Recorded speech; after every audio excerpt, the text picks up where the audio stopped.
Start transition. 3 minutes until showtime. Oh, and I have to get there we are. Now I'm gonna share. All right. Hope.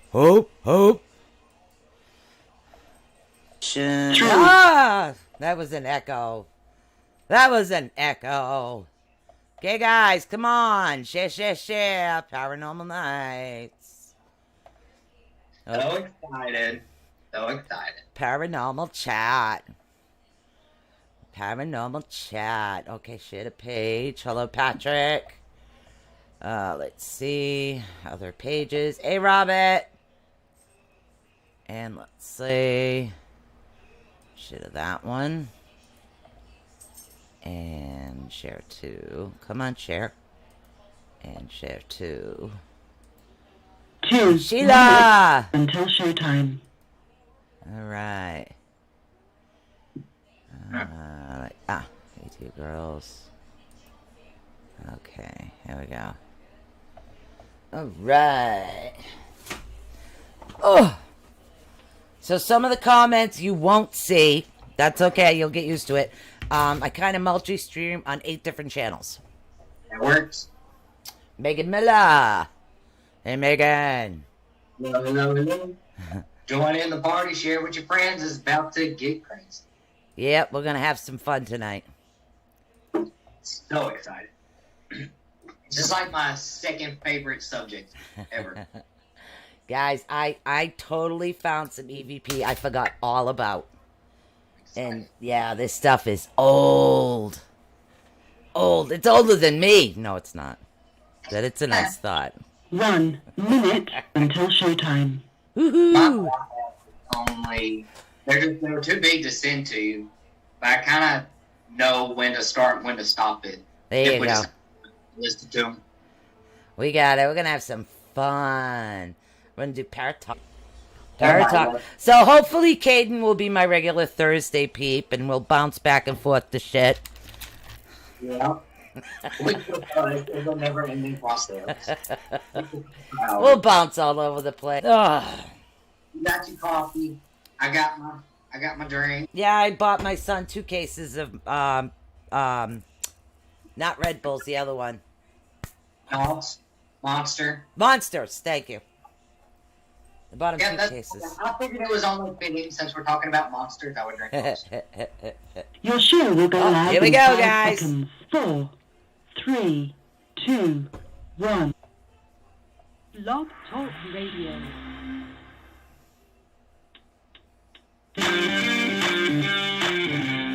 Hey, guys. There is no intro at the moment. It's just a bunch of music. What can I say? A whole bunch of music here. And I can't even find it to turn it down. Wow. I don't know about you guys, but I feel a little deaf right now. Anybody? I don't know. That was blasting.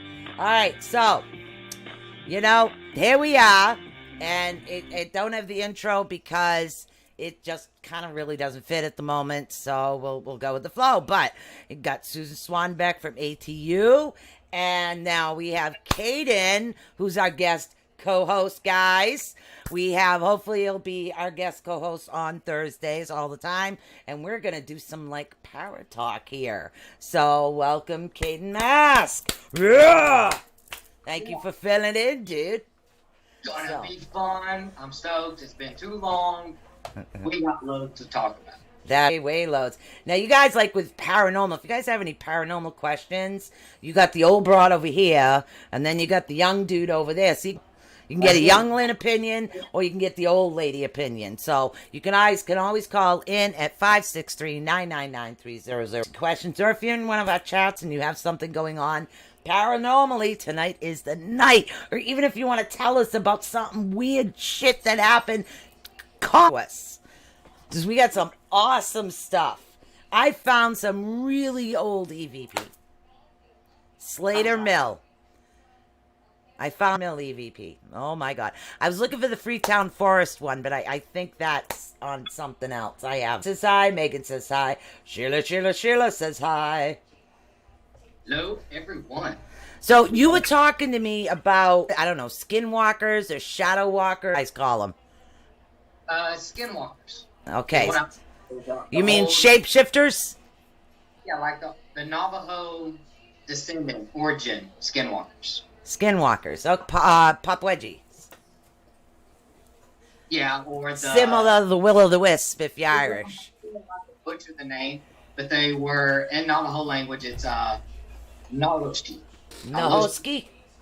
Yeah, Nonoski. Yeah. Nonoski! Sorry. Typically translates he who walks on all fours or he who goes on all fours. Oh, so you're literally talking like shapeshifters, like the freaking books that I read to get out of my own head. Awesome. Yeah. Yes. And I've always been very passionate about cryptids. I'm not educated enough to usually talk about them, but skinwalkers, wendigos, berserkers, things of that nature. I've done a lot of Nice. research on over the years. What I originally thought about them, completely different than how I understand them today. Like, the longer I'm in this field, the Yeah. more people I talk to, my mind's completely changed about the subject. Okay, Like, so for those that don't know what Skinwalker is and what cryptids are, how do you like define them? I know I feel like I'm interviewing you, but you're actually the co-host, so we'll just like bounce off each other. We'll get this. The Skinwalker, most people when they hear the name Skinwalker, they're going to think of the Navajo Native Americans. Right. That's where it originated in. It's originally it's a witch doctor or shaman. Now there's two different backstories. You're not going to find a lot about them because the Navajo are very hush hush. It is a very taboo subject. They believe that even speaking the name Skinwalker will bring on a bad omen or bad things to you or conjure one up to hurt you. Right. So it's taken me a lot to even scrape what little. Damn. It was a witch doctor or a shaman that, the first story goes that they were born with this gift to be able to shapeshift. Much like astral travelers or mediums, they're born with the gift, and over time. So the ones who were born with it, they would take a pelt of whatever animal they wanted to start with first. Usually it was coyotes with the Navajos, because in their area coyotes are everywhere. So it'd be like coyotes, wolves, eagles, crows, and like other small foxes. Yeah, Small because it makes sense. You think about like their sacred dance, so they wear the skins of the animals over them as they're doing their sacred dance. I don't know. Is it wrong that I'm getting this Twilight? I'm seeing the wolves shape shifting. I don't know. Maybe it's me. It's got to be a chick thing. I don't know. But on this story, it's when they start. On this story, it's when they start. People hear Skinwalker, they immediately think horrific, evil creature. Right. One of the stories is they weren't always that way. They were just gifted individuals. They used their gift of shape-shifting to help the tribe. So they would change into a coyote or to an eagle during their hunting trips and find where the wildlife is, and they would report back to the tribe so they could go get their food. Or they would shift into like a coyote or a wolf to protect their tribe at night from other invading enemies or the white man, whoever it may be. Right. When the white man started coming in and taking over their territory, of course, we all know that they enslaved most of the Navajo tribes at some particular time. And when they did this, they started discovering that some of these tribe members had the gift to shift. So they wanted gifts to their advantage. So they would force these Indians that were gifted, they would force them to shift and fight the white man's enemies for them. Or to do, now that turned the gifted individuals, that turned them very sour. Right. They were very, of course, with anybody that's being forced to do anything against their will, it's going to make them very negativity inside of it. So that's where the transition went from the gift was the good thing to the gift. Shortly after, all of that happened, the tribe members, the gift was basically. And the remainder ones that were able to shift, they were away from the tribes. They were banished because it was looked as a bad thing. Because most, in their minds, most of the people who were skinwalkers, they would use their gifts for their own personal benefits instead of for tribal benefits. Oh. As soon as they found out that they were Damn. most skinwalkers, even to this day, as the story goes, skinwalkers are not solitary things or people or creatures, whatever you want to call them. They usually are in packs. So they're going to click together and they're going to go underground. See, like wolves. Yes. Yeah. Yeah. You know, So, Team Jake and all. Sorry, Robert. So that's one story. The other story is that they started off as bad. It was looked as a very bad thing from the beginning, and it just worse and worse over time. So those are the two origins. I have not personally been able to talk to anyone that's originally Navajo. Right. I've talked to my friends. They still live on their bandlands up in Canada.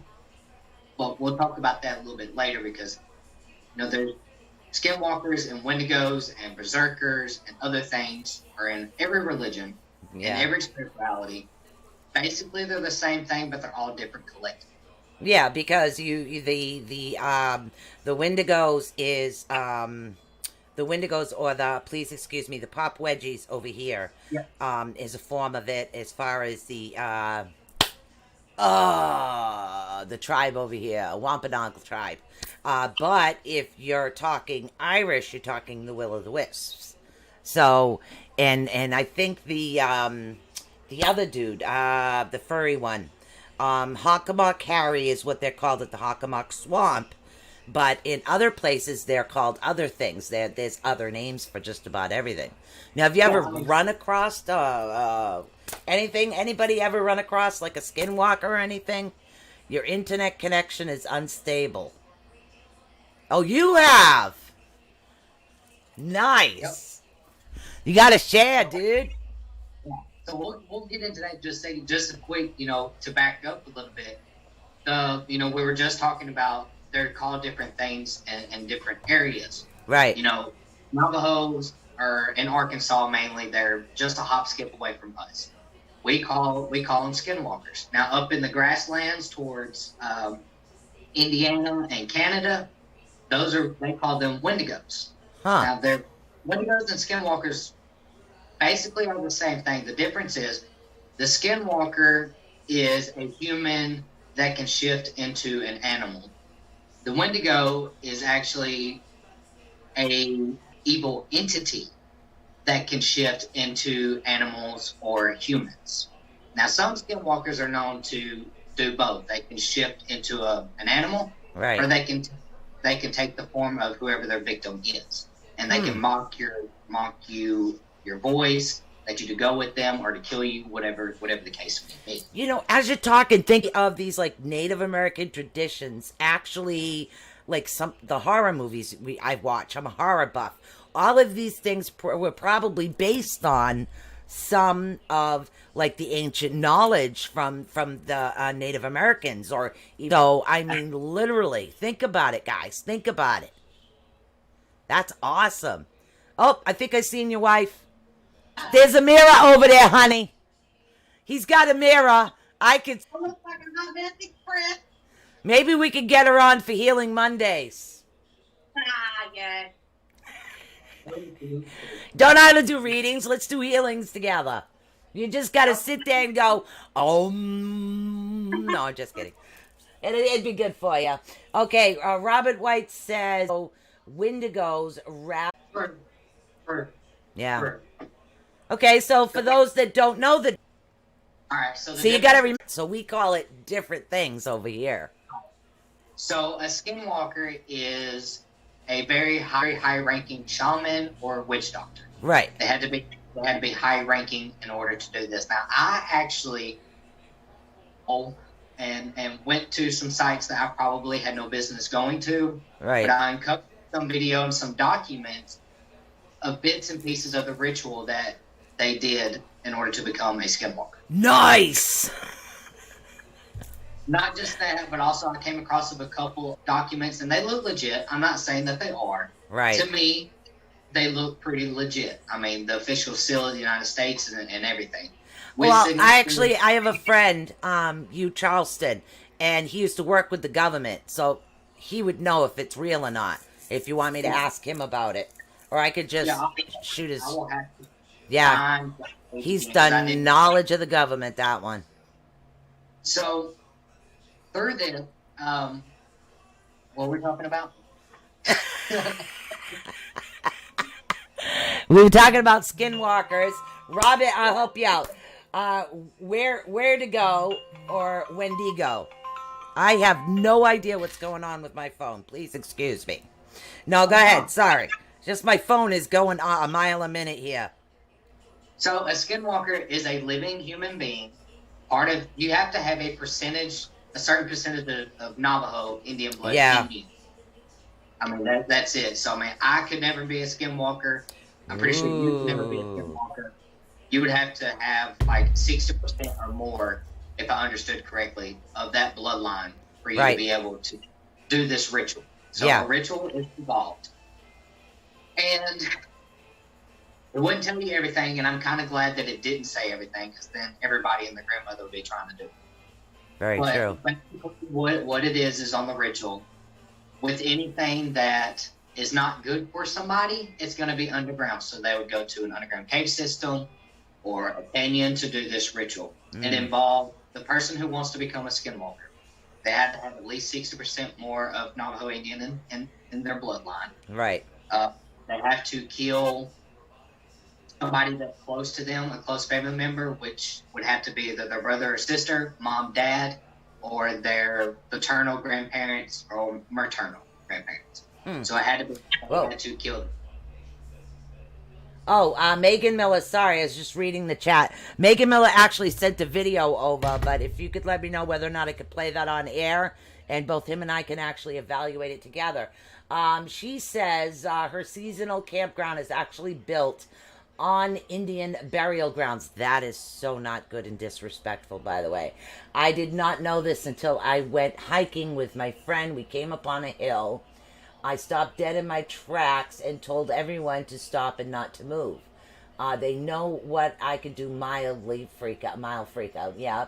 They said that they're dead Indians around us. I made everyone turn around and go back. I only found out that it was a burial mound. Needless to say, I refused to go to that park or campground, but my stories I could tell over the years would be amazing. The banshee screams, hands down, were the worst. Yes, banshee screams are a bitch. I have two sisters, so I know that. No, I mean real banshee screams are a bitch, yeah. And I know they were not actually chased out of Freetown State Forest. There was, I don't know if do you know anything about this area? We'll get back to your stuff in a minute, but do you know anything about, like, say the Freetown State Forest, where they had all the satanic rituals and the killings and things like that? Not at all. Okay. Well, it's Triangle. And there was an area in there that was the pet cemetery.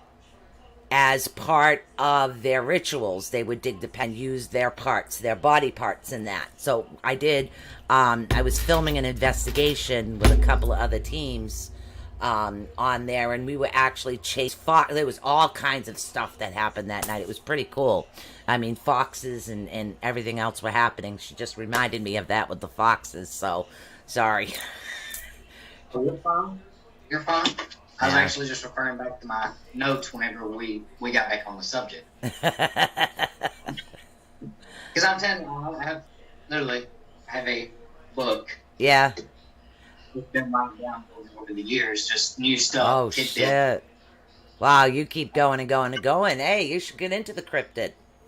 I do. I do, because I'll learn something new, or I'm like, well, they said about this, but that doesn't sit right because it contradicts this part. So let me try to figure out what's going on. But Skinwalker. So with the it's a ritual that you have to do. So you have to.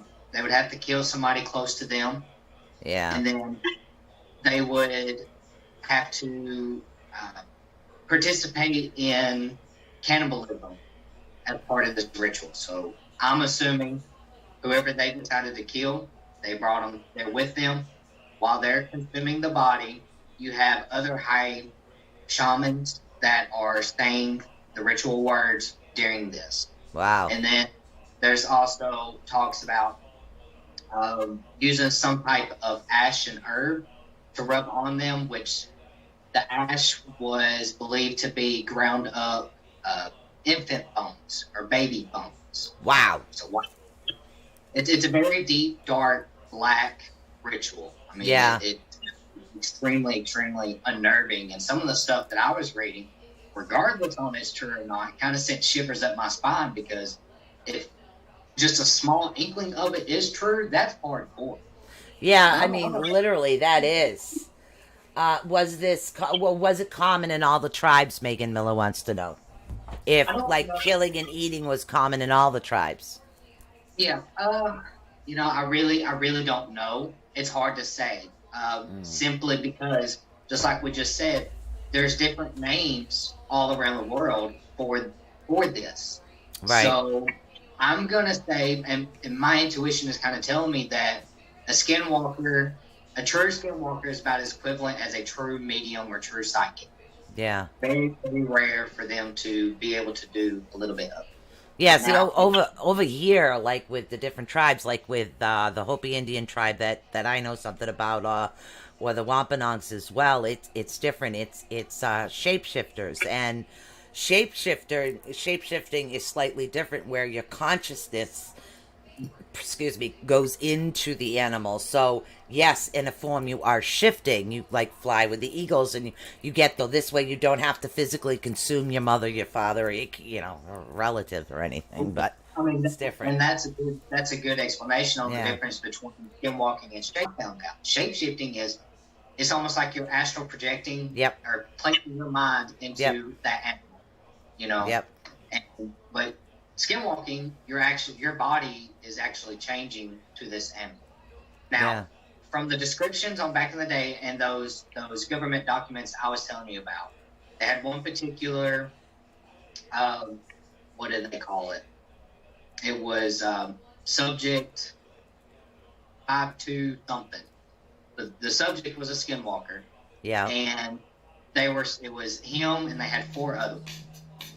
With the first subject, that subject could change into a coyote and you not tell the difference. It'd be slightly bigger than a known coyote.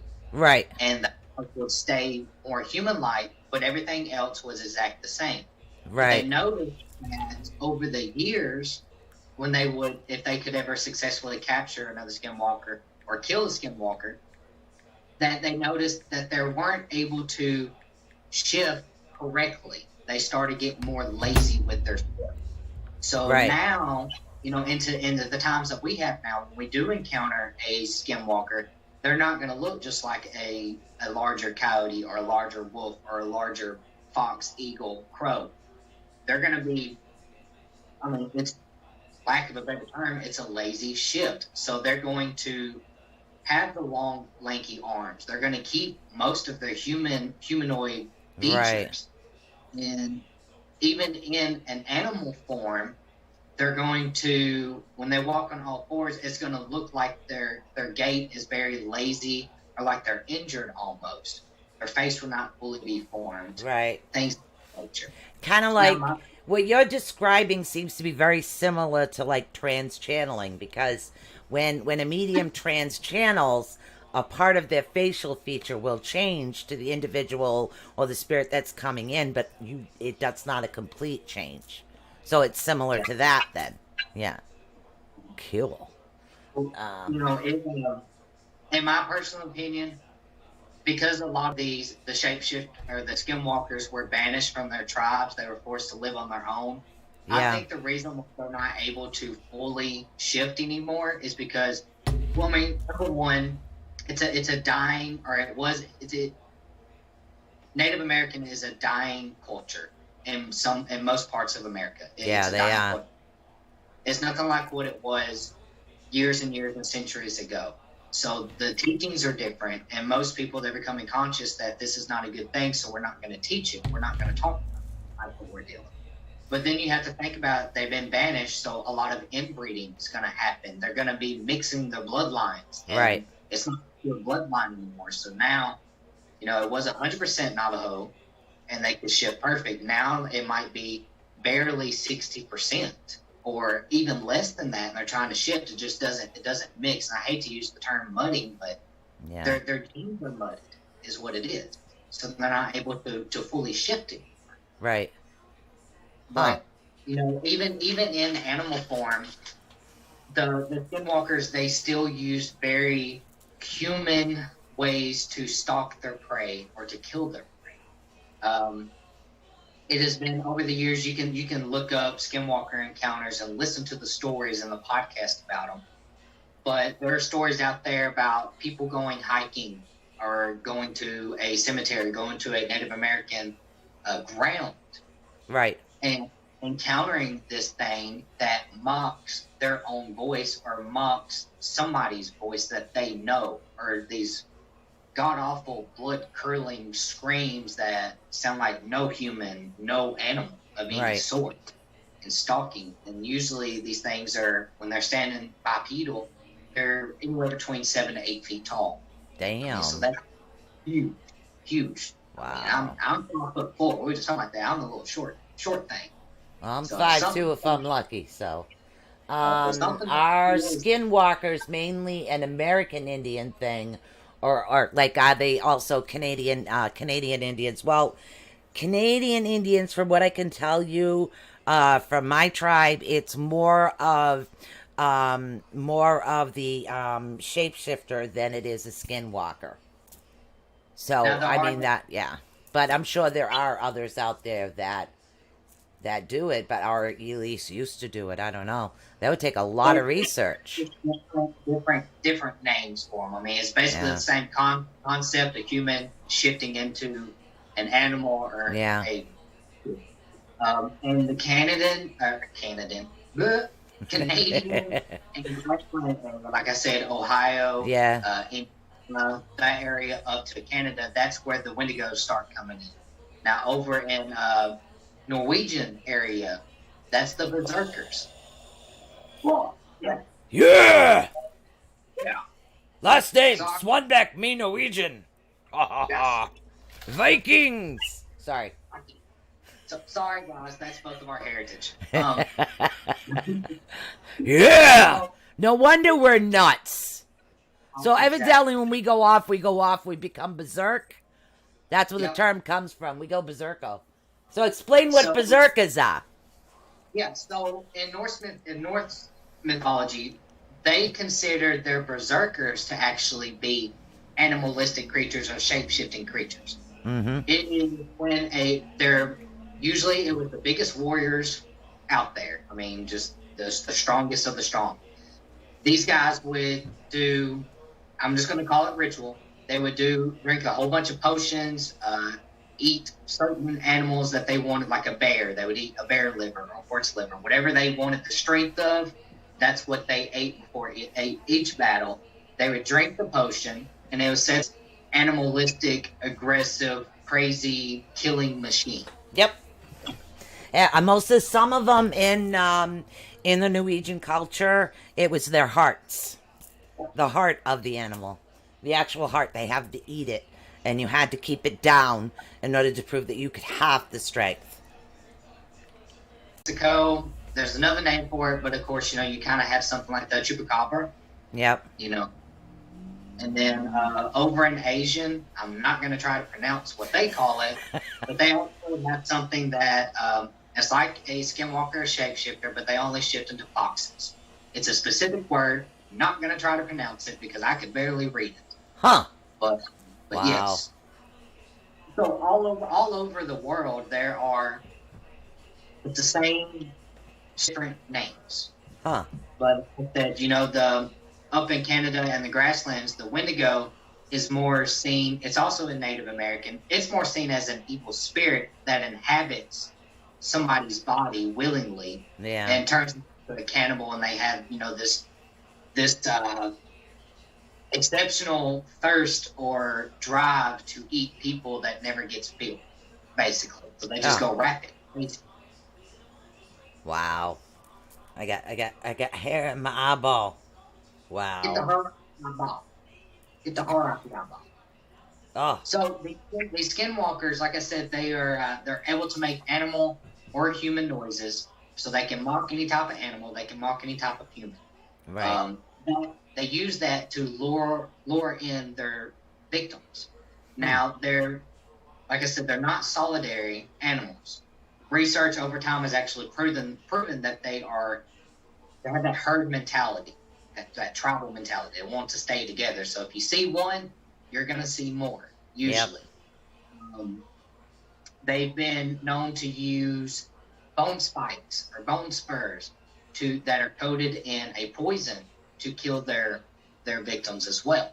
Wow. People have came across, these big grizzly bears that are just dead, but no wounds to them, but they would find a little bone spur in them. Oh, and they pull it out, and it would just be not in a spot that would have hit an artery and they bled out, or internal bleeding, nothing like that. Huh. So they also use bone dust and herb mix to poison victims. It's a very painful death, so they would, in human form, if they wanted to hurt you, they would have these, again, ground up bones, which would make the bone dust, mixed with some herbs, and they would actually come up to you, blow it in your face, and it would poison you. And what it does is that dust supposedly puts you in such a trance state that it paralyzes you. You're not able to move, talk, do anything. Damn. Legend also says that with skinwalkers, if you look into their eyes for too long, they'll actually hypnotize you. So that's where a lot of the, in the Jungle Book, the old cartoon where Mowgli's looking at the snake and she's hypnotizing him. And then, of course, in some of the werewolf movies out there, they're talking about, if you stare at the werewolf's eyes, it'll hypnotize you or take over your mind, make you say and do things without you knowing. Yeah. And vampires! Yeah, and vampires. So that glamour. Yeah.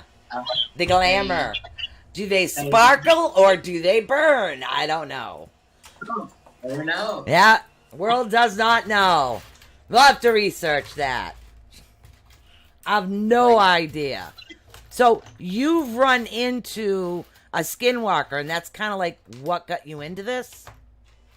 Well, no, I've always been interested as a young little brat. I've always been interested in paranormal supernatural happenings. I would be in church with my mom and be drawing werewolves and vampires and monsters and stuff. I mean, I was just that kid. Uh-huh. As I got older, I always was more drawn to like the werewolf stuff, not the vampire kind of stuff. Right. I was always intrigued by it, and it wasn't until I got into a paranormal team setting back 3 years ago that I really started doing my research on cryptids. And then it wasn't until 2018 when we went to Monroe House and I was doing a deprivation session in the basement that I encountered spiritually. It wasn't face-to-face like you and I. I was deep into a trance and using my third eye to pick up what I was feeling or what's around me, that I encountered a pack of wendigos. Wow. And that I actually have that recording. It's far too long for me to play all of it, but I can play, a couple of minutes of it whenever we take a break. If you just want to use it or whatever, they can listen to it while we're on a break. Okay. But basically in that is we went down at the Monroe House, and the Monroe House is built on a Indian burial ground? Basically. Oh, basically. Wow. Unbeknownst to them, to the owners now. There's no record of it. There's no proof of it until pretty recently within the years. They just started coming out saying, that there are hundreds of bodies on that little half of an acre piece of land. I mean, just stacked on top of each other. Wow. And they don't believe that it's just Native American related, but also slave related and things of that nature. So it's just a concoction of those shitloads, basically. Yeah, because most Native Americans, they burn their dead. You know, Right. there's a funeral pyre, so to speak. They do burn their dead. So if they were buried, it could have been slaves, yeah. Yeah. And on top of that, Hey, Don. a serial killer used to use this home as well and buried his victims in the basement. Ooh. So Man, I'd like to go see that. So That this and place- an insane asylum. yeah. That's my hit This list. That's my place- bucket list, yeah. It's literally just a potluck of craziness. I mean, you got a little bit of Indian, shit. you got a little bit of slaves, you got a little bit of serial killer, you got a little bit of everything in it. Wow. But I wanted to focus more on the Native American aspect. Fun little tidbit. Anybody that knows me knows that I used to be extremely terrified of basements. They're still not my favorite, but extremely terrified. For whatever reason, no rhyme or reason, I was just severely terrified of basements. Huh. And this particular basement was actually talking to me and drawing me to it. And it's not very big. But I told them as soon as we got there, I was like, I'm going to the basement. And they just looked at me like I'm crazy. Like, what? I'm like, yeah, I know. Trust me, I know. But I want to go to the basement. I want to be blindfolded when y'all take me down. And I want you to play some Native American music to get it kind of amped up and see if we can pick up something on that aspect of it. Right. And I just want to sit there and try to do a deprivation and tell you what I see in my mind. Because I was just trying to open myself up and just be in tune with my spirituality. So I just wanted to see what happens, honestly. Right. We get down there, and I'm sitting, and within 3 minutes of me sitting, I'm seeing my first creature come out of the crawl space. Actually, on this session, you hear me explaining in full details what I'm seeing. Oh, shit. Solid, just smooth gray skin, which was weird to me to see that. Smooth gray skin, slight hair, almost genderless, no genitalia, no way for me to see what if it was male or female. Huh. Pointy ears, no lips. It was almost like a bat, you know. It was just very, very, very small space for a mouth. Huh. The nose wasn't there. It was just two slits for a nose in the face, and the eyes were like almond shaped, sideways almond shaped. Yeah, almost like a Mothman. Close, yeah. Yeah. So I seen this thing, long, lanky arms. I mean, its arms were just about as long as the length of its torso. Oh, shit. The first one I seen, it did have webbed feet, webbed toes, because the way that it was coming out the crawl space, one of its hands was going downward, and one of its feet was resting on the crawl space area. Yeah, I couldn't do that.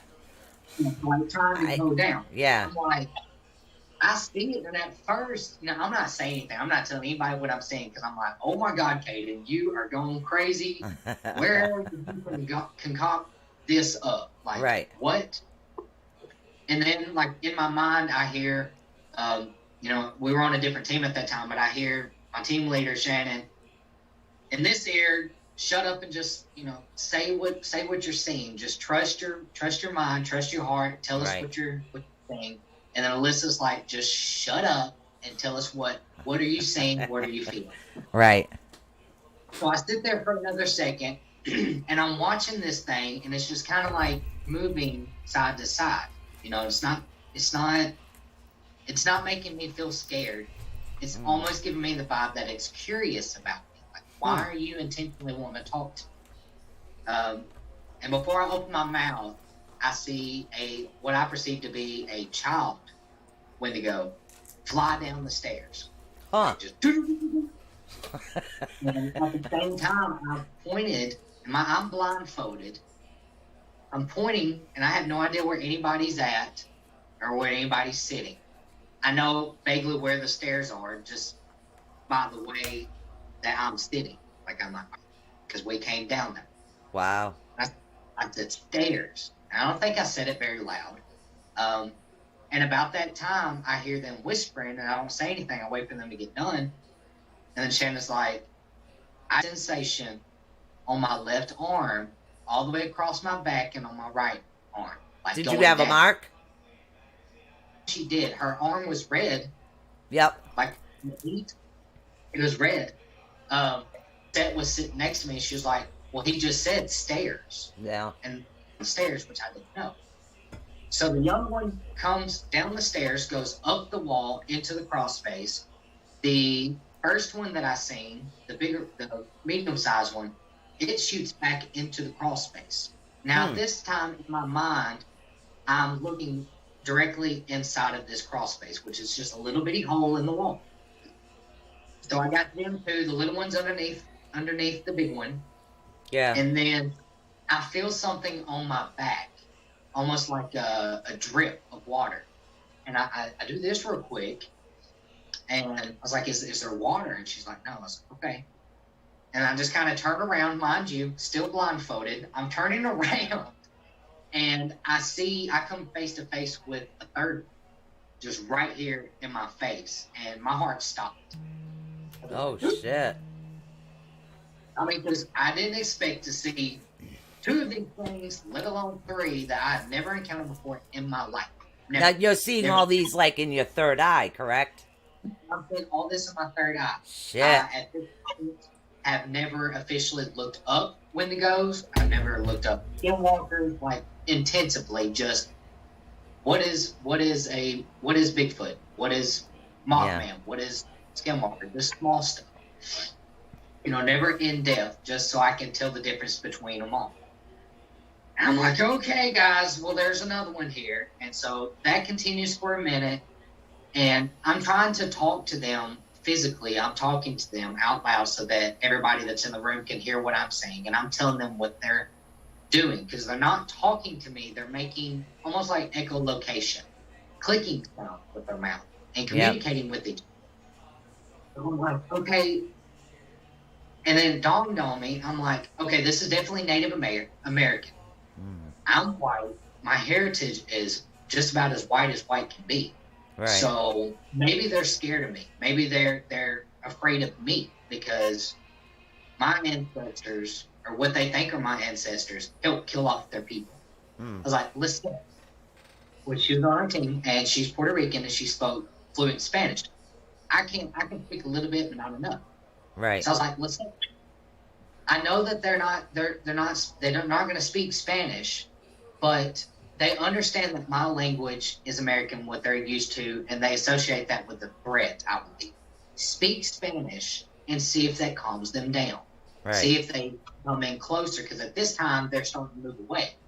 She starts speaking Spanish, and I actually giggled because one of them, when she started speaking, like, he cocked his head like, what? What?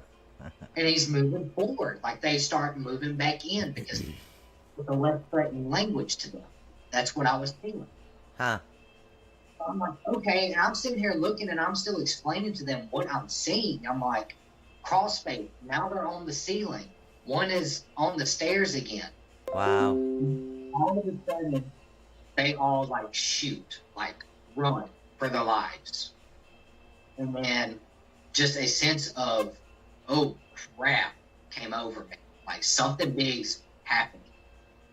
And I've seen underneath the stairway, I've seen the dirt cave in like a sinkhole. And I see something moving. And about that time, Shannon's like, all right, we need to start going. Something's going to happen, and it's not good. And then I seen what I called him Big Papa. Huge window come from the ground. Big old droopy ears. Horns. I mean, he was reddish. He was old looking, and he looked mean. Snap me in half. And I could hear, I guess, them stand up. Like, okay, we need to go. And I'm like, nope, y'all need to sit the F down. I was like, oh. I was like, did you get any of this, like, what you're seeing in your mind? Did you, like, get any of it on video? One of the girls was recording off of her phone. We didn't have this was before we even set up investigating. Oh, damn. We just got there, and I was immediately, we're going to the basement. So we hadn't set up our DVR system yet. Oh, Um, shit. But she did record it on her phone. Right. Did review it, and there's nothing physical that I can say for sure. Yes, that's them for sure. Because there's so much dust down there, and the moisture from the dirt and all that. It was. I logically, respectfully can't say that was definitely paranormal because there's too many other things that could be possibilities. Yeah, when in doubt, rule it out. That's the way I was taught. Hey, Elizabeth. Hello, Nicole. Nicole is listening and very intrigued. Thank you. Thank you. Megan Miller. Oh, crap, she says. Yeah. Well, I used some choice words inside my head. I'm pretty sure I said everything underneath the sun within like a 2-second span. Wow. I don't scare easily. On investigations especially. If something's making me feel uncomfortable, I immediately go into a defense mode, and I'm like, okay, let's go. You know what it is? I'm going to tell you what it is. See, it's the Viking thing, okay? Yeah. It's the bloody Viking thing, you know? Me read the runes, me Viking woman, me kick your ass. That's what it is. It's a bloody Viking thing. So that's me. I'd rather die fighting for my life as I would just sitting down, shutting up, and taking. Yeah, see, I'm the one too. Up here, I'm the one that automatically goes in. It's like, okay, there's no like demonic activity. Awesome, let's go. I'll bring my shit. You know, off we go. We'll take care of it. You know, I always have either a reverend with me or somebody else. Even though I am a reverend, I have somebody else do that because I kind of like listen to the audio to see the feedback of what they're doing when they're trying to get rid of him, and I'll do stuff like that. I get into anything having to do with the paranormal. Nice. Oh man, I've got some awesome freaking EVP for you tonight too. Well, and we'll definitely get into some of that. And I know Caden's got something that he's gonna play as well. So we got Caden tonight. He's our guest co-host. So he's our guest co-host. He's from Southern Ascension. So you guys have seen him on before. Him and his wife were on all the time before. Then they took a short sabbatical. That shit happens. Everybody takes sabbaticals, even me, and I run the network. So, you know, hey, shit happens. There's nothing else you can do. That's right. Yeah, actually, I have the full recording. I was lucky enough to get my computer up and running just for this because I was like, dang, like I don't have anything, like I don't have none of this stuff, anything from the Monroe I don't have. So I was scrambling, and I finally found the audio from the basement. Nice. And I found the video of when I was attacked the same night. No and because shit. I wanted to play both of them, because when I was attacked, the Wendigos, we later found out what I believe to be Wendigo. I'm not going to say that they, for sure, I believe they were, simply because of their mannerisms and how they made me feel. Right. And what they told me. Because I didn't see where they were born this way. So that throughout my, like Dog Man or something like that. Right. They were created. As soon as they were born, they were created and turned into this. And that's how I feel. I'm like, okay, so they're going to be Skinwalker, Shapeshifter, or Wendigo. And I brought my Native American map that shows me all the tribes around North America. Right. And the grasslands. And then I took that and then got my little encyclopedia, looked up, just cross-reference, and then looked up the specific tribe that it was there, which was the Iroquois and something else. And that's where I came across Wendigo. Like their folklore more or less revolved around the Wendigos. Wow. So I'm like, that's got to be it. Because to answer Marika's question, Skinwalkers were born, they're born human, and they turn themselves into this creature. The Wendigos are humans who have, depending on what region you're at in that area, either a spiritual negative entity encompasses them and takes over their body and uses them to turn into this creature, or they do some very dark magic to turn themselves into a immortal, spiritual, nasty little bugger. Damn. depends on which region or which folklore you want to go to. It's, to me, there's no right or wrong answer. There's no one-way answer, because we'll never, people like me and you and those listening, we're never going to know. We weren't born on the Badlands. We weren't raised up with those secrets, and we'll never know those secrets personally. Right. And that's what it is around here. Like the Wampanoag, they're very protective of. There's like one tribe elder historian, and she's the one that holds all the history. It's nothing that's written down. It's things that are passed down from historian to historian, is what it is. Right. So, I mean, in the beginning of time, not just with the Native Americans, but also with our heritage with Norwegians, our ancestors didn't know how to read and write. All they did was runes. They had the runes that stood for different things, and different ones for binding and stuff like that. Yeah. Lost in translation. I mean, so every story that we have, every folklore that we have, every myth, everything that we have is started off word of mouth. Now, just like that monkey see, monkey do game, as years go on, people insert little smart, little bits and pieces that are different. Yep. So that's all we have to go by. And unfortunately, I'm not part of the government. I don't have those type of connections with that side of the government. So I can't 100% say our government has been doing extensive research on these things. They are for sure, for real. This is exactly what they are, because they're going to keep that hush-hush just as much as the Navajo. Because, I mean, that's a scary thing. I do believe that, and I think that, honestly, my opinion right now, I'm going to throw this out there. We've got about 10 minutes before we take a break. About 9-10 minutes, but I'm going to throw this out there. And where the heck is my brain going? It was just there. Okay, so what it is because we've been from 3D to 4D, and we're moving into a 4D. And I'm going to leave this here with you guys, because I want you to think about this for a minute. What's happening is all of the legends that you guys have heard of are now going to become visible. All of the legends are now becoming visible. Everything you've ever watched, right down to Mothmans and shapeshifters and skinwalkers and shadow men and the actual shadow man with the hat. All of these things are coming back around through the 4D. So the cryptids and the paranormals and everything's just gonna keep. It's just going to get more. There's going to be more sightings. There's going to be more happenings. Yep. The longer that this universe continues. I mean, we can't go backwards. We can't afford to go backwards, because the veil is thinning whether we want it to or not. These things are coming from these different realms, whether we want them to or not. So, I mean, they're going to keep coming, and they're going to keep happening. And, I have recently, on top of this, I've been doing more research on my extraterrestrials, and not just aliens themselves, but actual missing person cases. I was reading about one from 1959 over in Russia. 9 hikers went missing. Super crazy.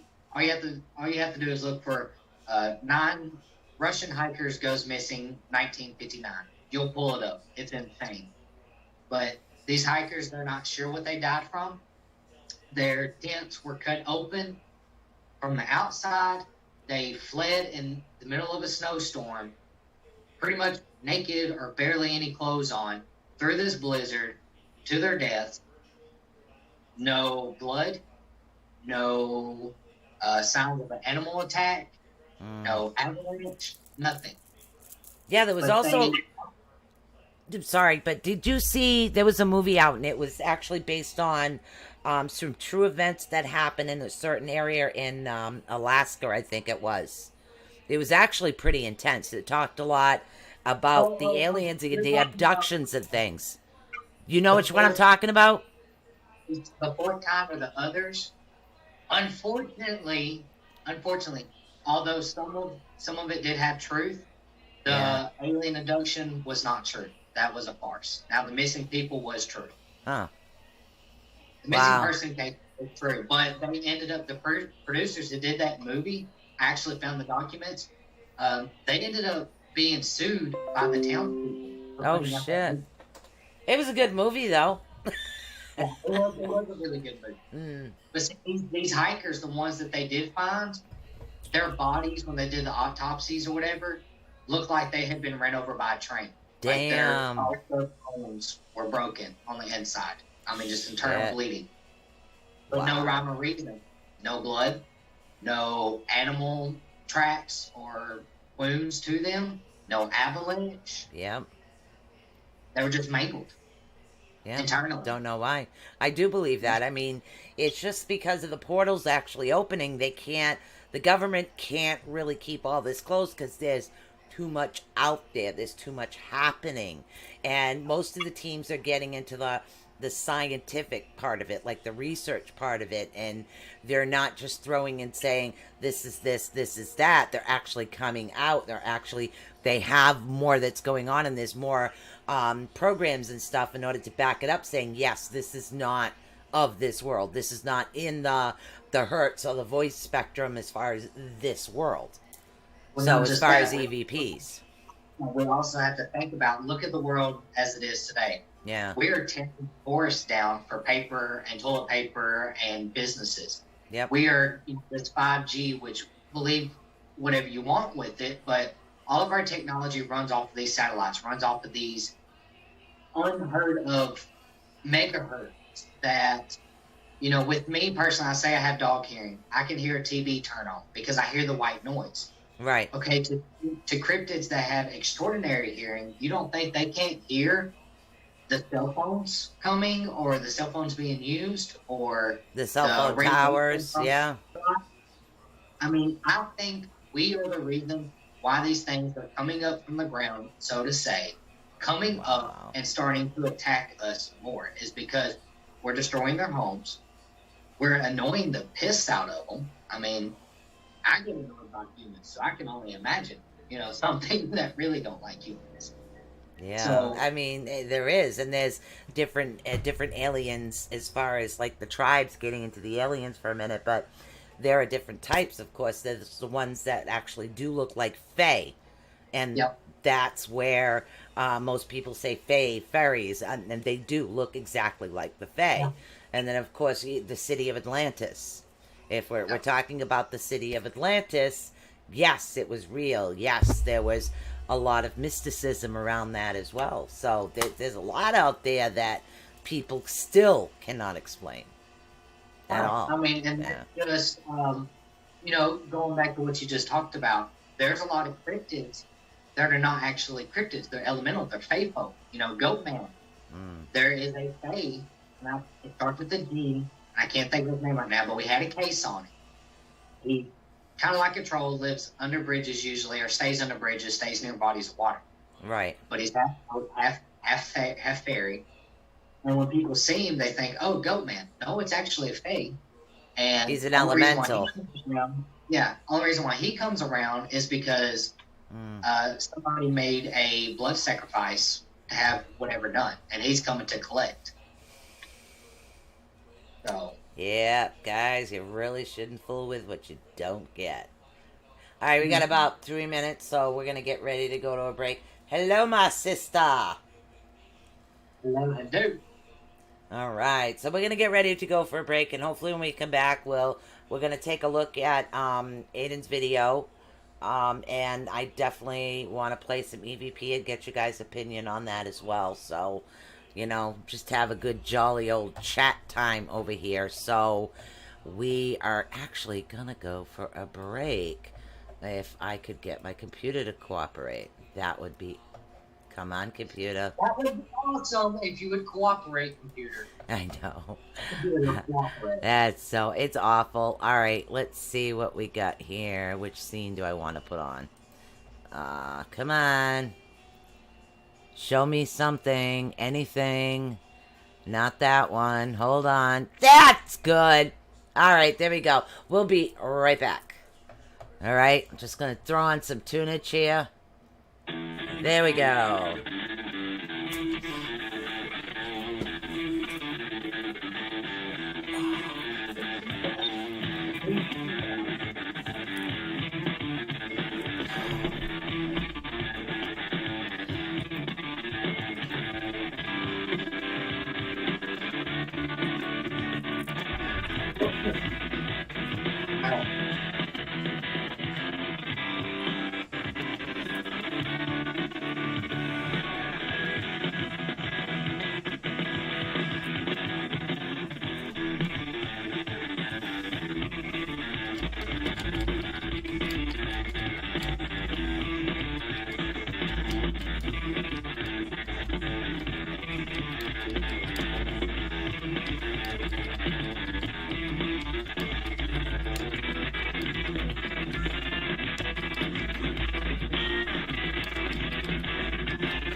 Oh, so look, I'm gonna show you this picture. This is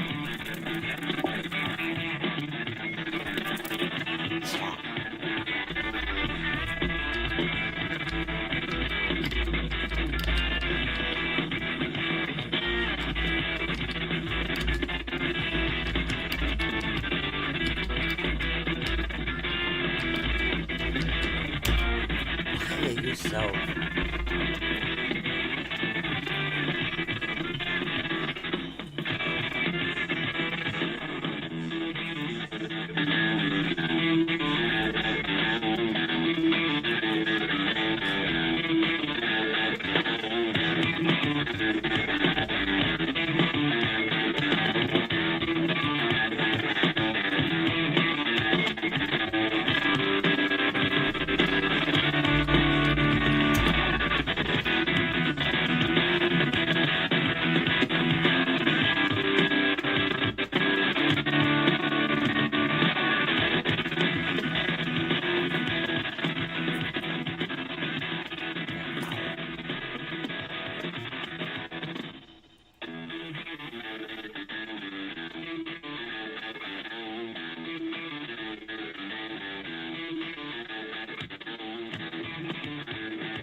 Sorry about the stutter tonight, guys. I have no idea what's up.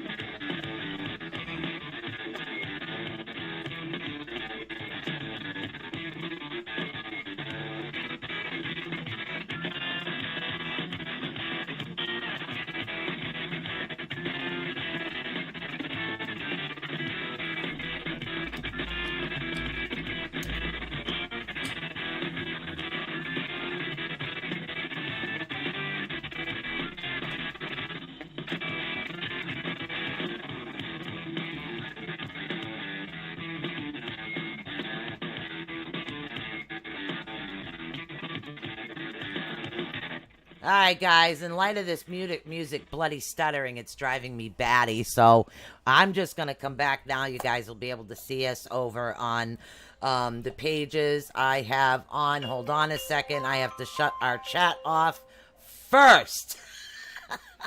So then I can switch over so you can see us. You know, multitasking. Here we go. So we have some awesome thing. What video?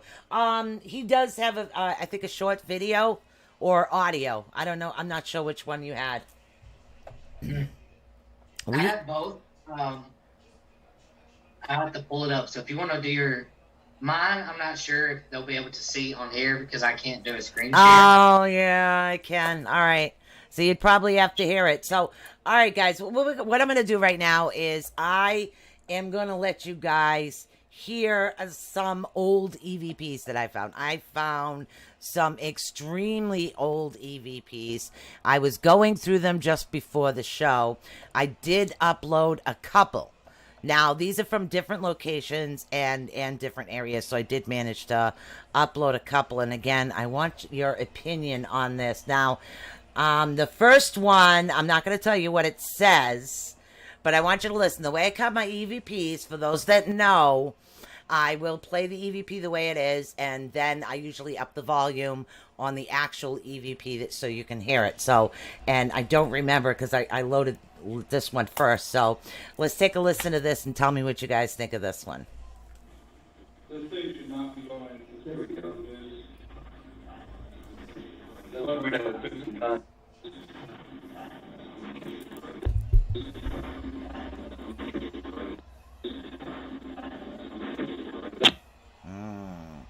I don't know if you guys heard that. Did you hear that one, or was it too much of a stutter? I didn't hear a whole lot, but it's very faint on my end, so that's why I'm like creeping forward. It says this floor is mine. Now I'm going to try to move my mic closer to this. Turn it up. I'll try it again. Tell me if you can hear this. One you can. A few of them you can hear really well, but this, to me, the words were too clear. The thing should not be going. There we go. We're going to fix some time.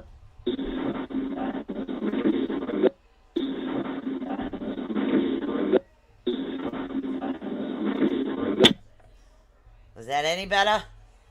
Yeah, much better. All right. Yeah, I had to move the mic a little closer. Now I'll just have to yell so everybody can hear me.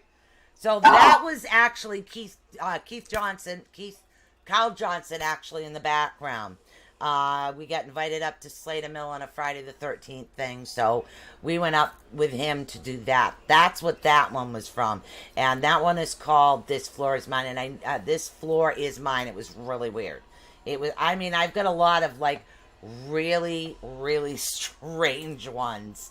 The one that you guys hear all the time, of course, is Malarious, and that was at Maplecroft Home. That one's really easy to hear. But I want to play this one because the next one, I'm going to play this one real quick, and then we'll see what Caden has. But I do have a few more. But this one, I'm not sure if she's saying it as a question or a statement, because it's almost like there's emotion behind this one. It's weird. So take a listen to this one.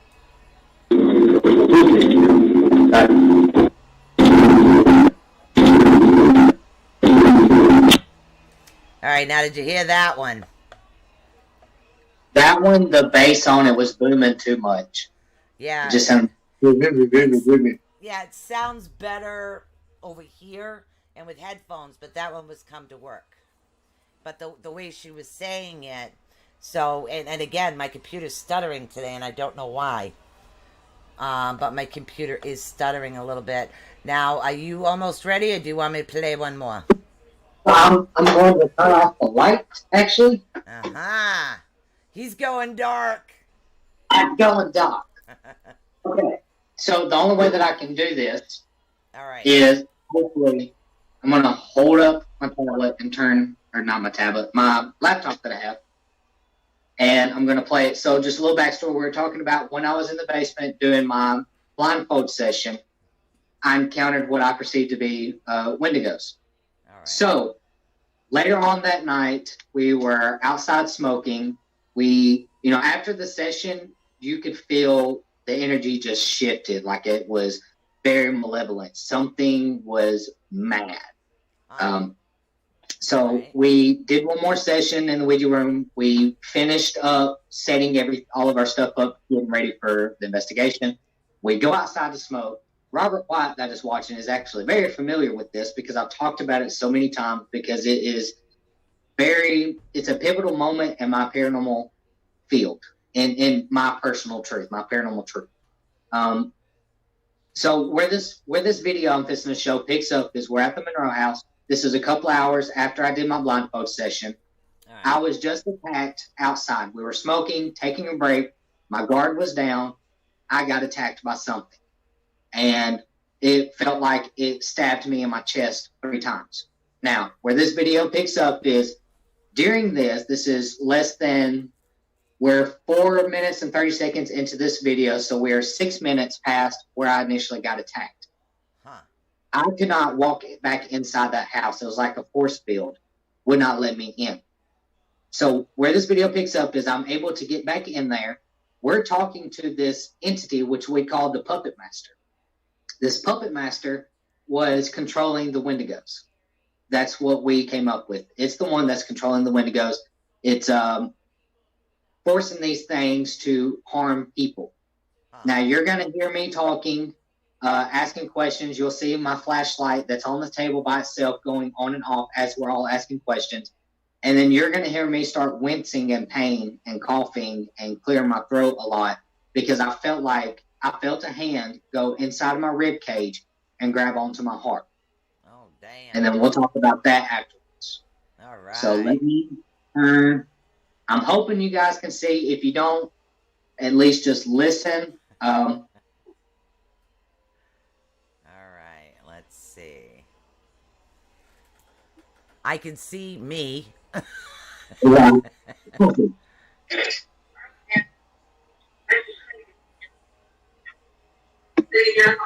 If I say, no, you're fine.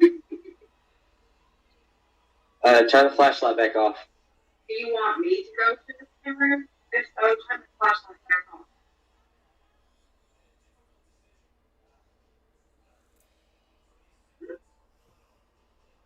Ask it again. Oh. Yeah. Are you wanting me to go to the room? If so, please turn the flashlight on.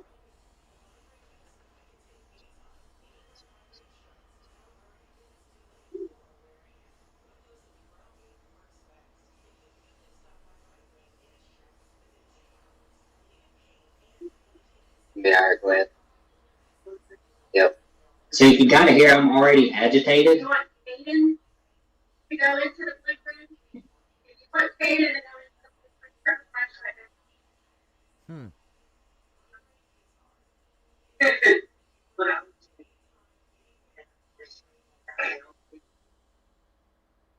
no, this is completely different. It's just If you have a personal vendetta against me, you turn on that flashlight, please.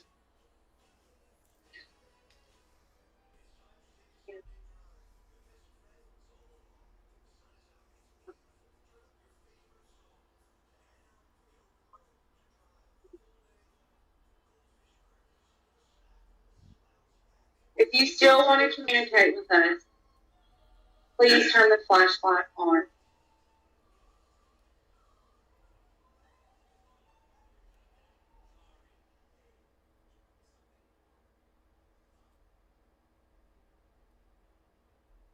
Thank you. Will you turn the flashlight back off, please? If it still wanted to communicate. May fast forward just a little bit. Or I'll ask another question. You have enough time. Yeah, I'm leaning forward to listen.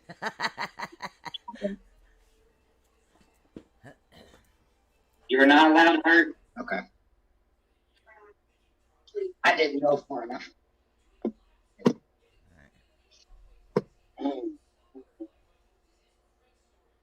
I got a question. If you want the whole team to go to the blue room, turn the flashlight on, please.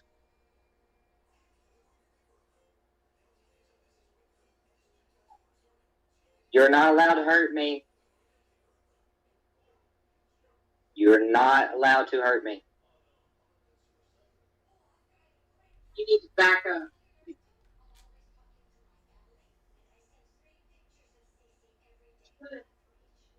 It's not understandable.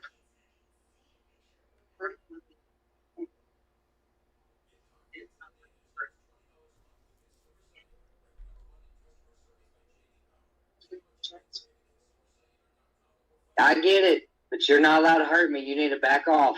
Back off.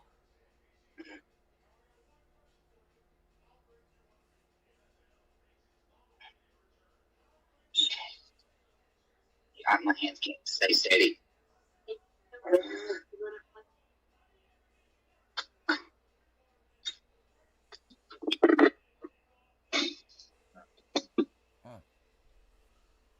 All right. So I apologize. I wish I had screen sharing on this. But to let everybody know what was happening there is I was using our phone. We were on Facebook Live at this time. And this thing started communicating and turning the lights on and off while we were outside as I was getting attacked. So that was us talking to what we called the puppet master. Yeah. As we're answering these questions or asking these questions and answering, I could feel these fingers very long and lengthy. So I knew that it was from what I thought was the Wendigos going inside of my ribs, spreading my ribs apart, and holding onto my heart Wow. and squeezing. I heard a couple of EVPs in the beginning. Yeah. There was definitely some stuff in there. Hey, Yeah. So you probably couldn't hear me. Like, I mean, when I handed her the phone, she kind of muffled the sound, thank goodness, because, I mean, when I went outside, busted the door open, and just, like, yelled. I mean, because it was just, like, it hurt. Yeah. I've never in my life felt pain like that. I mean, Wow. if you could just imagine what it would feel like, somebody grabbing your heart and just squeezing the pain and the constrictness of it. I mean, that Yeah, I felt it actually, all. I can imagine that. Yes, I can. Yeah. Many moons ago. That was before my blessed ink. Yeah. I highly recommend it. So let me turn my light back on so y'all can see me. Yeah, that was like, there was definitely a couple of, now, were there 2 men there? Or just you? No, I was the only male there. There Right. were just 4 other women. All right, there was another male voice in there. And it was somewhere in the beginning I could hear it. Yeah. It was in the background. There's 2 women. Yeah. So I don't know about you guys, but I definitely heard something else in there as well. We got a buttload of EVPs at this location. Like a lot. Especially during this whole scenario. We actually had one that, and I don't know if I may still have it. Let me see. Where the very last EVP, we asked who is controlling the house, or what is controlling the house. Right. And to us, it says it's really the Red Horseman. Full, clear as day to all of us. I heard it first, and I let the rest of them hear it, and they, a couple of them were like, I don't really hear anything, so I didn't want to plant that seed. I was like, think biblical, because that's what we felt like. Biblically, this house was good against evil. I said, think biblical, right, and listen. So Nicole did hear a male voice as well. Yeah. So no, it won't let me play it. But yeah, it was intense, and that's why ever since then I've been balls to the wall investigating or researching these cryptids, especially skinwalkers and wendigos. Now, do you know Carl Johnson at all? Briefly, but not enough. Oh, all right. Yeah, because he's done a lot with cryptozoology, along with the demonology. We've known him for a long time, so I'm trying to think who else you can put you in contact with. Cody Despians, if he's not busy right now, he does a lot of backup investigations. So I talk to Rich Wachowski a lot, so yeah. If I have questions, I call him, and there's some other individuals that are within the field that are not highly known. Right. And that's the way that they want it to be. They don't want to be, up on that status. That I communicate, and I'm like, okay, from my research, this is what it's saying, right, but that doesn't make sense to me. Can you kind of further explain, or can you dumb it down for me to understand? Yeah, that's what. When my son is actually, are you kidding me? This is my son texting me in the middle of a show. Don't you love kids? What is this? No, I can't. No. Okay, wait a minute. Sorry, guys. On live show. Wow. Sorry. You talked him in. Damn. Sorry, Paul. Talked him in. Damn, I'll tell you. I totally spaced out what I was saying. Damn. We were talking about the people in cryptozoology. Yeah, there was a couple people, and Like I said, we have like different terms up here, and I noticed that when I was doing a show once on cryptozoology, and I can't remember this guy's name. He's not really well known, but he has a lot of knowledge.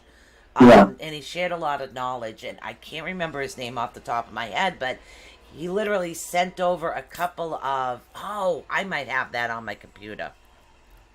Yes. So, and I might have it on here somewhere. There was a couple things that I actually shared on cryptozoology that gave an explanation of the different terms he actually sent over. Let's see if I can actually find that, because then I can screen share it. Hold on. Is it in here? Is that it? I'm trying to see. See, my computer's a little possessed. No, that's definitely not it. Yeah, it was, oh, it would be with AT shows. Yeah, he was, I can't remember his name. This is driving me batty. But he had, like, long hair, and I know he wasn't from this area, but he shared quite a bit of interesting information, and I can't find that chart. It was a chart that he sent over that actually explained the differences, because of, like, some people call, like, Bigfoot, and then we have Hawkmakari, and then we have, like, so many different names for everything. Even, like, what you're talking about as far as the Skinwalkers. And, damn it! See, when I want something, I can't find it. What show's done, though, you'll find it. It'll never fail. Of course. And it's on my jump drive here somewhere, so I don't know. The whole thing is just whacked, but it really did give detailed explanation about the differences. And nope. That's Slater Mill. That's, who's that? What's this one? Hold on. Is this it? Nope, that's video. Can't very well do that. Did I put them on a? No. Yeah, I've got a lot. This is like 2 terabyte or 4 terabyte jump drive, so there's a lot of crap on here. Oh my god, that's the cemetery. A lot of people, like I said, there's hundreds and hundreds and hundreds of stories. There's few legitimate research documentation here, there, and yonder. But, the same question is, well, if you ever encounter a skinwalker, how do you kill it? Fortunately, not easily. You try to, well, if I go into the woods, I'm going to carry an M4 or my 38 special or whatever, and I'll just shoot it and kill it. No, it's not going to work. You're just going to piss it off. Because although these things are considered humans, they also have a high-ranking spirituality about them, so they kind of operate on both planes, not just the physical plane, but the spiritual plane as well. Right. So, our weapons aren't just going to work. It has to be specialized weapons. I'm not talking about Hollywood silver bullets. Part of my research came across that the white ash that's used in their ritual for them to become a skinwalker can also be the same thing to kill them, which is a very extreme thing. If you're comfortable, I'm not, wouldn't do it. But if you're comfortable grounding up human remains powder into a powder and coating your bullets in it, it's said that it won't just kill them, it'll actually wound them, so when they go back to human form, you'll be able to kill them in their human, not their animalistic. It's also said that you have to go to a shaman, or you can go to a shaman who's known to specifically battle these physically and spiritually. Yeah. You have to go to a Navajo shaman. Yep. Or the hardest one, but they said it clearly is the most effective, is if you're able to come across the skinwalker, you are to speak its true name. So if I was a skinwalker, you would have to say my name, my full name. Like, I know who you are, and that supposedly, sends me away. Like, I'll get scared because, oh crap, my identity. Right. And off I go. Like demons, when you know who the demon is, that gives you the power and the control. It's trying to find out who it is that you're actually dealing with is what it is.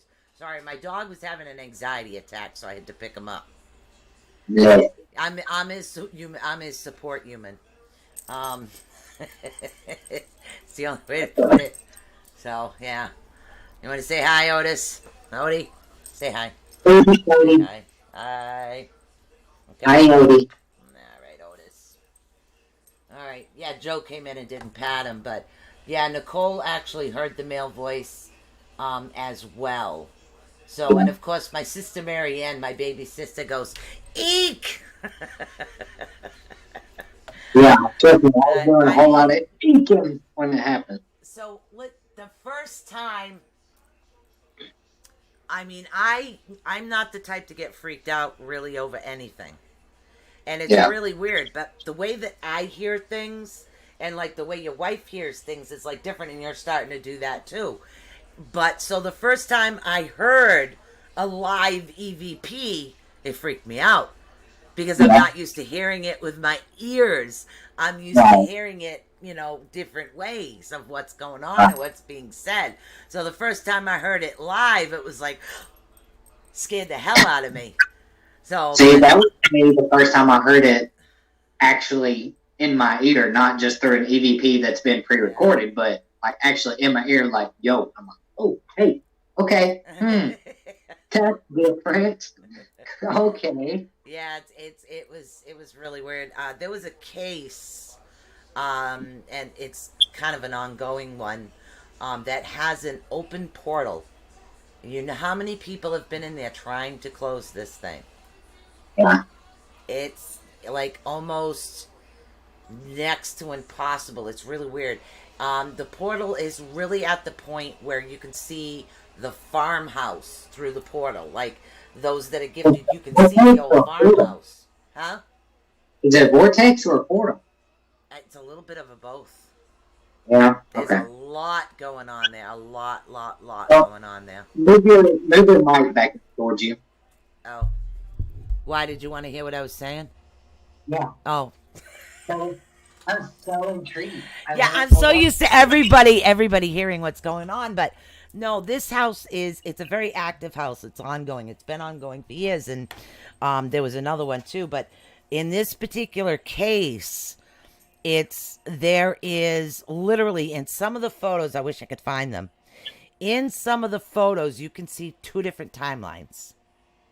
Because I take full spectrum and I do infrared and DVR, the whole DVR system and everything else. But I like to compare the two colors, and I do like baseline shots of what everything looks like with the lights on before everything goes out. That way I got a comparison. So in one of the photos in like the living room, which you walk through like a living room, and in that particular like living room, dining room area, there's a column there that doesn't exist. So, yeah, a whole column does not exist. And we're talking an old column. Really old the way it looks. And it's like right in the middle of the living room. And I can't say the gender either. So, and that was pretty cool. Oh. Is this better, Sheila? Can you hear me now? I am here. Sorry, Sheila, I'm just laughing. It's me because I moved the mic away. But yeah, this portal was, oh my God, a portal, a vortex. And then that's like in one area, I think is like a time loop type thing going on there that's open. Then when you go in the basement, that's when you get the past coming through. You get the past actually coming through. So I think maybe that's one is the portal, one is the vortex. That's one area of the house. Then when you go up to the attic, that's where all the demons like to hang out.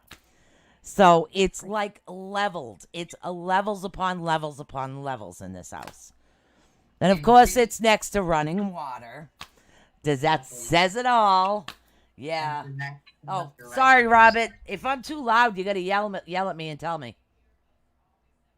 Robert, am I too loud now? How about now? Sorry. Say hello to my little friend. Sorry. Yeah, I was watching Scarface and I got into these other old movies. Oh my God, I watched The Godfather. I could not stop. Just like, I was like, and I wouldn't sit down and watch this with my husband. And, he's gone, and I'm like, oh, wow, this is pretty good. So I bet you he's up there going, you bitch. It's like, I swear to God. That's what he's doing right now. So that was and that's been a very intense case. I mean, there's been demonology experts that were brought in. There's reverends that have been brought in, and we can't seem to contain this because, and of course, I have the Celtic Indian Wiccan background, so all of that, literally everything, and it's been very hard to try to contain, and I mean, literally took years to try to contain something like this, and then and then Slater Mill is another place that I've been, and again, I don't do a lot of like the group investigation type things because, empath, it drives me nuts, so I'm always away from everybody. I get it. Yeah. I like to listen. Y'all go rabbit. Yeah. So, and that's why it's like Michelle got so used to being front and center when we go places because I can't. I'm feeling everything. So it's like, dude, I can't focus on anything. There's too many people freaking out. So I go into that. This place, I mean, is the portal still active now? It's just contained, or did you finally get it closed? It's not closed. It's contained. Okay. There's still a problem there. I would Still. love to be a fly on the wall there. because There's still an issue as far as I know. have you had alpha travelers like come and help you while you're there? I've You had did- other teams. Yes, I've had other teams in there as well. I have had. that- Yeah. That's like, Robert, when we first went to Monroe, him and Alyssa, and we had another person at that time, Cody, which his astral plane came in like the White Walkers off Game of Thrones. I mean, he just came in. Hey, you there? But Robert actually helped Alyssa shut down 29 or 39. I think that's 29 portals. Yeah. Just at Monroe House. I've been to places where I've been told that there's portals. Right. And I've been to locations where I didn't know that I walked through a portal, and I would talk about how dizzy I got all of a sudden, or very sickly. Yep. And you just kind of walk through one. So Yeah. It's like when I walked through that pillar, I ended up with a headache. So it's like I felt like I banged my head or something, like I walked into a wall, so to speak. And that was freaking freaky as all hell. So that was the weirdest one. That was like the weirdest one. And then I've been around of course the occult murders. I've done investigations over there in the Freetown Forest with them. Also another part of the occult with the animals. I've done that. I think there was a couple of my absolute favorite was this house was a part of the Underground Railroad where the slaves were, and they still had the tunnel to get them in. Oh my God, that was my favorite one of all times because there was so much like people really wanting to like share and get their names out there, and we tried, we didn't make it, and that was like my favorite one of all times. That was pretty cool. What about you? If you had any, I know you guys had a lot with all the portals and everything else going on, and the Wendigos, and I get more of the weird, creepy than I do of the cryptozoology part. I get a lot of like the demonic type things, or the negatives is what I call it, because to me most of them are just negative spirits. in all honesty, most of the cases that we get, 90% of the cases that we get is more healing work than anything. Yeah. They think something is in their house, which all it is, poltergeist, them manifesting their own trauma or their depression, and it's causing some activity. So it's mostly us going in, we're just cleansing their home, and we're working with them one-on-one, that healing aspect. So, I go through and I walk them through a cord cutting session, then Alyssa comes in behind with her mediumship and just dream walking and helping them interact with their younger self, or in this particular situation, to begin the healing process. Yeah. The other 10% is mostly the cases that other teams do not want. So that's going to be the ones that where they label it demonic, or they label it negative, things of that nature, because we're either crazy or stupid. I'm not sure which one we are enough to do. Rachel Marshland says you look different somehow. It's the hair. Yeah, he's got his hair out of his face, so to speak. I decided that before I go completely bald, I was going to let my hair grow out one more time. There you go. I want to pay tribute to my ancestors, so I will have full Viking braids within the next 8 months. Nice. So, nice. One more time. It's the hair. Yeah, so I mean there's been a lot of weird shit. And on the 25th, I'm getting my full chest piece tattoo. Oh, nice. That one's in honor of my spirit animals. So all of my spirit animal totems will be on my chest. Nice. Very nice. So. I think so. Maybe you should get Thor's hammer. I'm going to actually get hit probably on the back of my leg because, Thor is the god of farmers. Yep. I grew up with one. So yep. Thor! That he's actually, at first I was more drawn to learning about Floki and learning about Balder and Frey. Yeah. Now I'm back to what resonates with me, and I keep getting pulled back to Thor and Freya. So mine is Odin. It's always been Odin. Balder will always be my greatest, but as far as yeah. Thor and Freya, who I'm learning about right now, and who I'm being more drawn to. Don't hurt me. Are you having a brain fart? Yes. They're catchy, and you're chilling with an old lady, so it's catchy. I'm sorry. You know why I like Thor? He looked really good in the movie.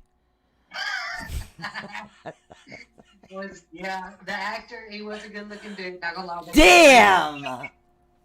If I had to imagine what Thor would have looked like, in our time right now, that would probably be good. Oh, definitely. I probably did really good with Odin, though. Yeah. He did a pretty nice accurate of it. I would have loved if they would have brought in Frey and Freya and Balder and more of the brothers and sisters in there, but yeah. Maybe. I don't know. Maybe it's in the future. So, where do we go? How are you doing? Replying to Robert. Oh, okay. Everybody's cool. Awesome. I'm trying to read this at the same time.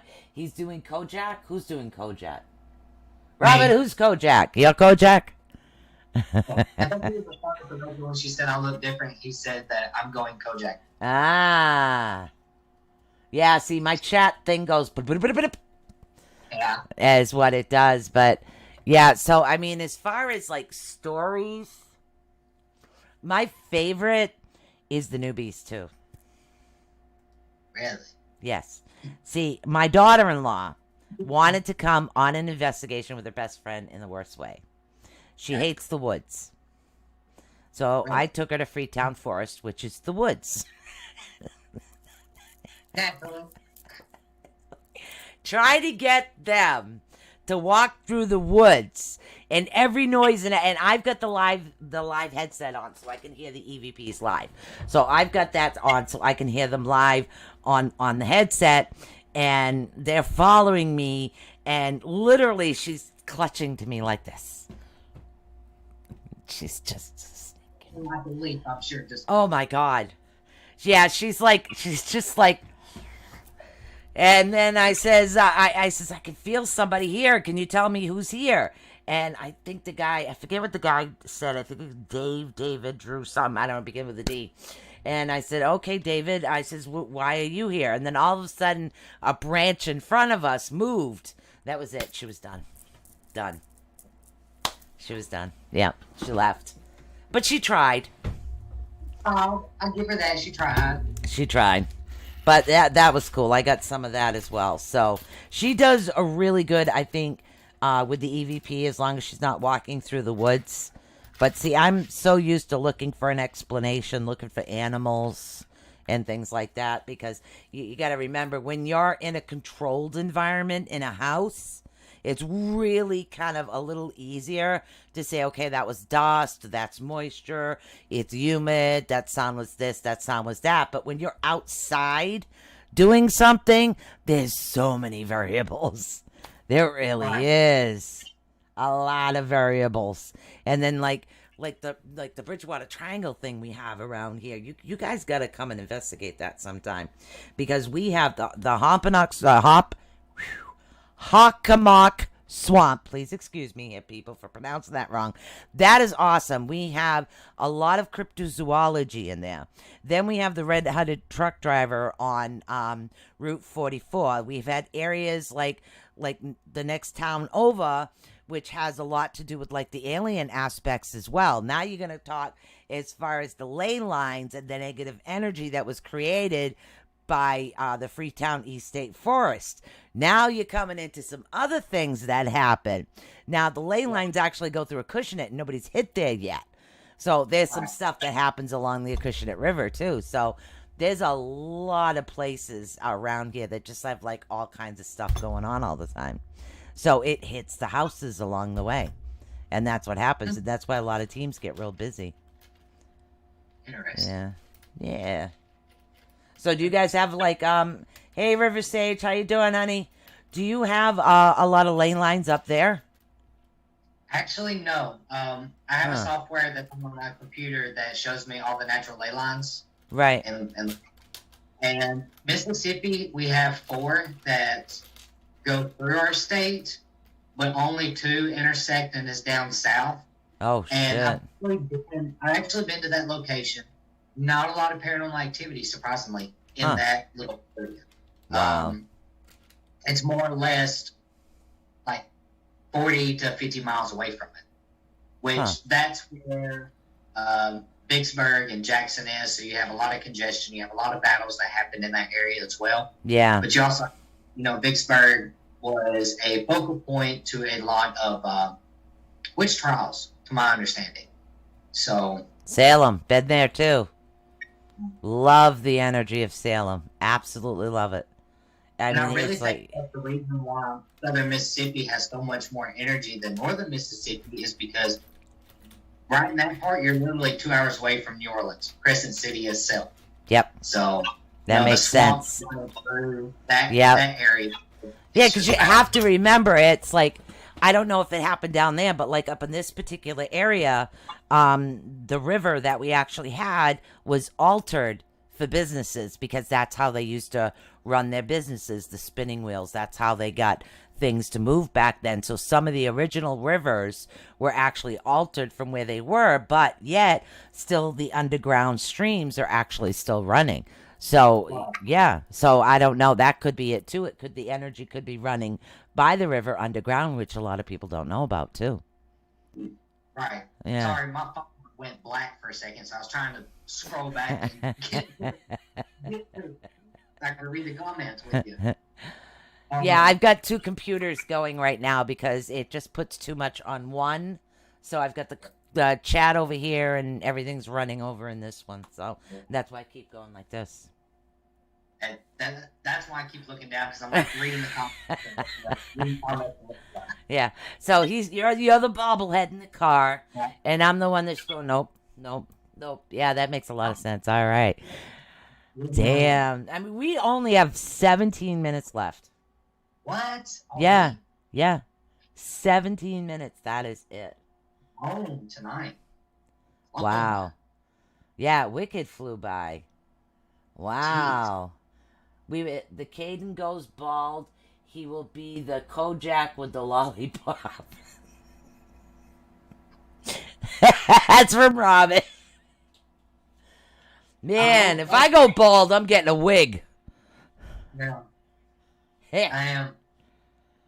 I will be 30 next month. You poor baby. I have a kid your freaking age, okay? Please. Other than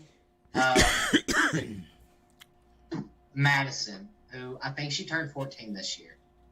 I think me and Alyssa are probably the youngest. I know we're the youngest for sure in our area. Right. But I haven't met any other investigators that are close to our age. Every time we meet a team or meet individuals, Right. they're like late 30s, early 40s, even in their 50s, and I'm just like, meh. I'll be Okay. 30. I guess I'm even in the 50s. Yeah. We'll say that. Well, I don't know how old you are. 55. Well, you don't look it, man. You look I'm that. 55. That's because I come from Vikings. Sorry. I used Tonight to be I'm Viking. No, I do have, I have the Native American, I have the Norwegian, I've got the Swedish. My father was Swanbeck. His father, was it his father? Yeah, I think it was his father that came. Was it his father or my father's father came over on the boat?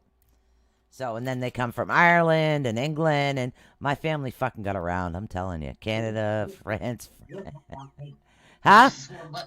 You're a mutt like me. Oh, You're a mutt. hell yeah. I pretty much a mutt everywhere, so, yeah. I do not know my heritage on my mother's side very much, other than straight European. I mean, straight European. off the main order, you know, that's what she says. On my biological father's side, we are German, mainly Norwegian. We're mainly Norwegian, and then German, and Irish, and Scottish. Yeah, That's well, what okay. All right. French, from France, related to French royalty. Perrin in Canada, which was one of the first families there. Also in Canada, that's where the Hopi comes from.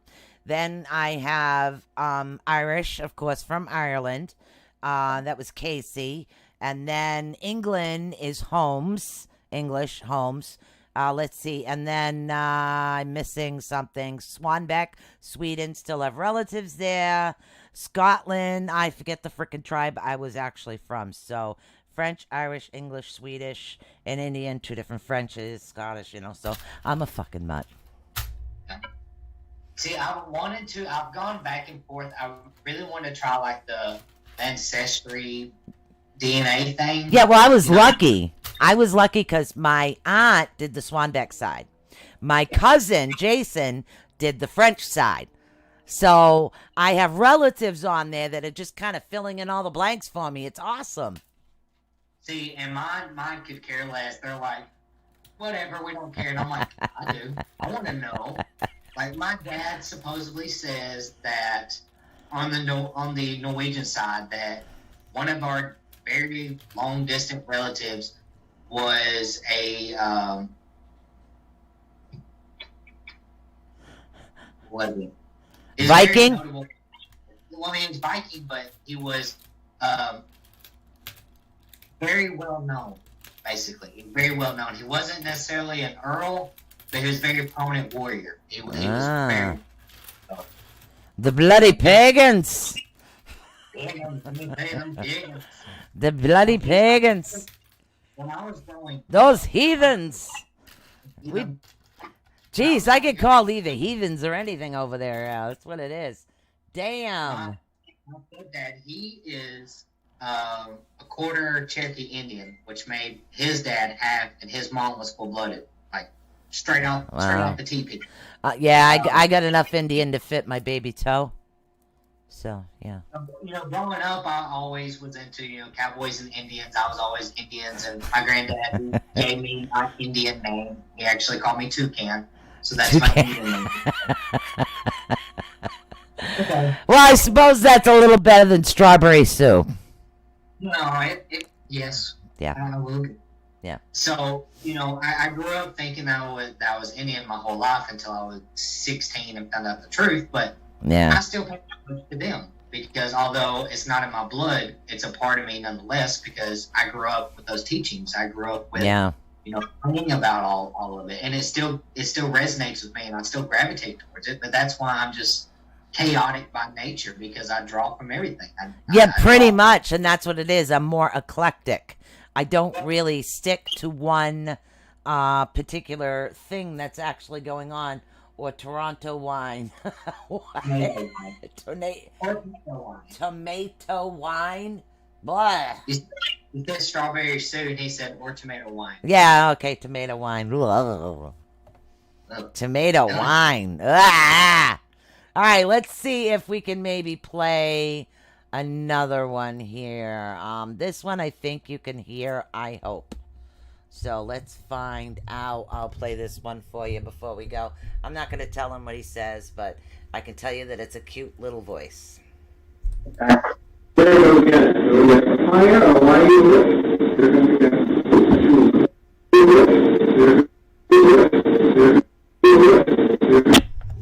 right, now did you hear that one? I mean, I can hear that there's another voice there, but the bass is booming. I can't make it out. It's really difficult sometimes to cut them and then playing them through this and then trying to play it over a speaker on a live air is not. But everybody's heard this one and everybody knows what this one is. I mean, I keep this one on, and that was actually another one from the Slater Mill factory. That's the old factory where the kids used to run under and pick up the line that used to go. So there were a lot of kids murdered back then. There was slave labor, but this one actually came from the Maplecroft house. We were called in to go help when they actually purchased it. So we were in there way before the Travel Channel, by the way. So this actually came from there, and this is Lizzie Borden, by the way.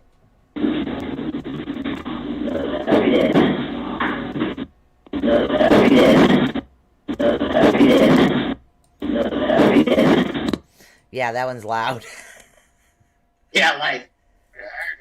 Okay. That's malarious. I actually had to look that word up. So, and what she was doing. Yeah. Malarious. Yes, malarious. Yeah, I had to look that word up. I had no idea what it meant. But you got to remember Michelle. Yeah. Okay. You know how you have those old-fashioned phones where you're talking to one side and you pick it up and pick your ear? Not Michelle. She had the earpiece in her mouth and the mouthpiece in her ear. And meanwhile, I got this on video too, by the way. So I've got this on video. So yeah, Lizzie Borden, literally that's when she called her malarious. Because she was trying to have a conversation with a ghost by using a prop the wrong way. So, but we also got they have chandeliers in there, like the original chandeliers. And I also got the video of the chandelier. Only one of the glass chandelier pieces was moving, just one. All the others weren't. That was pretty cool too. But that was at Maplecroft. It's pretty interesting. Tomato wine. Blah! Just gross. It's totally gross. We got about 8 minutes left, so you got any words of wisdom for people? Well, I don't know if it's wisdom, but I got plenty of words. Oh, okay. Go ahead. Shoot. We got 8 minutes. I don't know. I mean, I got plenty of words. I'm a talkative person. Doing these shows, I'm very talkative. And people that meet me in person are like, you talk so well. You don't talk in person. Like, every time you're on a podcast, you're just talking away. And I'm like, well, no shit. I'm on a podcast. You got to keep talking. You can't stop. No, I get that. I do get that. So Robert works with you a lot and does because I know he's in Australia, so he does the remote viewing long distance then. He helps us in quite a few cases when we have to deal with astral traveling. He was actually intentionally, unintentionally, one of Alyssa's mentors for astral traveling and healing. Alyssa, she talked with a lot of different people of all walks of life who could astral that we both trusted or we just felt were the real deal.